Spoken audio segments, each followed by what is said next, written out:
नमस्कार दोस्तों, आज के हमारे इस वीडियो में हम आपके लिए सावन मास की पुत्रदा एकादशी की पौराणिक व्रत कथा लेकर आए हैं। द्वापर युग में महाराज युधिष्ठिर ने भगवान श्री कृष्ण से पूछा, हे केशव, कृपा करके यह बताइए कि श्रावण एकादशी की क्या कथा है, इसकी क्या विधि है और इसका क्या महत्व है। तब भगवान श्री कृष्ण बोले, हे धर्मराज, आपका प्रश्न बहुत उत्तम है। श्रावण एकादशी का नाम पुत्रदा एकादशी है। यह सभी पापों को हरने वाली है। इसमें समस्त मनोकामना तथा सिद्धियों के दाता नारायण भगवान की पूजा होती है। इस समस्त संसार में पुत्रदा एकादशी के समान दूसरा कोई व्रत नहीं है। पुत्रदा का अर्थ है पुत्र देने वाली। यह व्रत निसंतान व्यक्ति को संतान प्रदान करने वाला है। हे राजन, अब मैं आपको पुत्रदा एकादशी के महत्व से जुड़ी एक कथा सुनाता हूँ। ध्यान पूर्वक सुनिए। एक समय भद्रावती नामक नगरी में सुकेतुमान नामक राजा राज्य करता था। उसकी पत्नी का नाम शव्या था।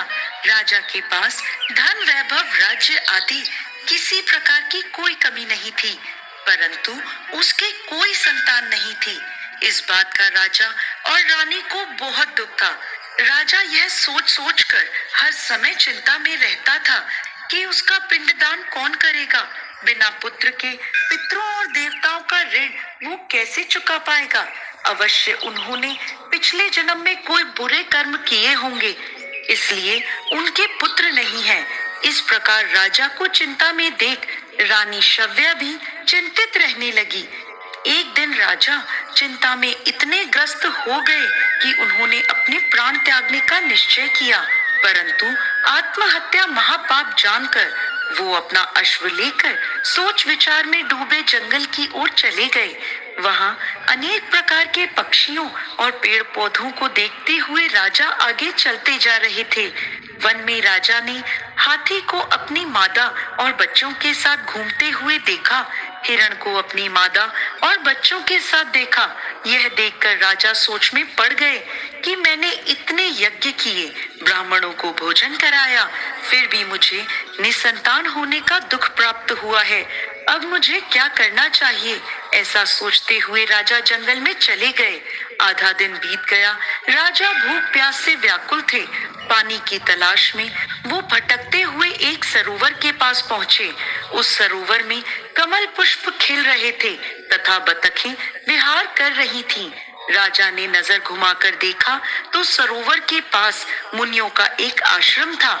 इस समय राजा के दाएं अंग फड़कने लगे। राजा ने इसे शुभ संकेत समझा और घोड़े से उतरकर ऋषि के आश्रम में चले गए। आश्रम में पहुंचकर राजा ने ऋषियों को प्रणाम किया और उनके पास बैठ गए। राजा को देख ऋषि पूछने लगे, हे राजन, आप यहाँ किस इच्छा से आए हैं। राजा बोला, महाराज, आप कौन हैं और यहाँ किस लिए रह रहे हैं, कृपा कर मुझे बताएं। तब वह ऋषि बोले, राजा, आज से 5 दिन बाद सावन मास की एकादशी है। हम विश्वदेव हैं और इस सरोवर में स्नान करने के लिए आए हैं। यह सुन राजा बोला, हे महाराज, मेरे कोई संतान नहीं है। यदि आप मुझसे प्रसन्न हैं तो मुझे पुत्र प्राप्ति का वरदान दें। यह सुन ऋषि बोले, हे राजन, श्रावण मास की एकादशी का नाम पुत्रदा एकादशी है। यह निसंतान को संतान प्रदान करती है। आप अवश्य पुत्रदा एकादशी का व्रत करें और भगवान नारायण की कृपा से आपको पुत्र रत्न की प्राप्ति होगी। यह वचन सुनकर राजा को संतोष हो गया और वो अपने राज्य की ओर लौट आए। महल आकर उन्होंने रानी शव्या को सारी बात बता दी और पुत्रदा एकादशी के दिन राजा और रानी दोनों ने पुत्र प्राप्ति की इच्छा से पूरे विधि विधान से पुत्रदा एकादशी का व्रत किया और द्वादशी के दिन पारण किया। कुछ दिनों बाद रानी शव्या ने गर्भ धारण किया। 9 महीने पश्चात उनके घर में एक अति तेजस्वी पुत्र हुआ। वह राजकुमार अत्यंत सुंदर, यशस्वी और प्रजा का पालन करने वाला राजा बना। भगवान श्री कृष्ण आगे कहने लगे, हे कुंती नंदन, पुत्र प्राप्ति के लिए पुत्रदा एकादशी का व्रत सर्वोत्तम है।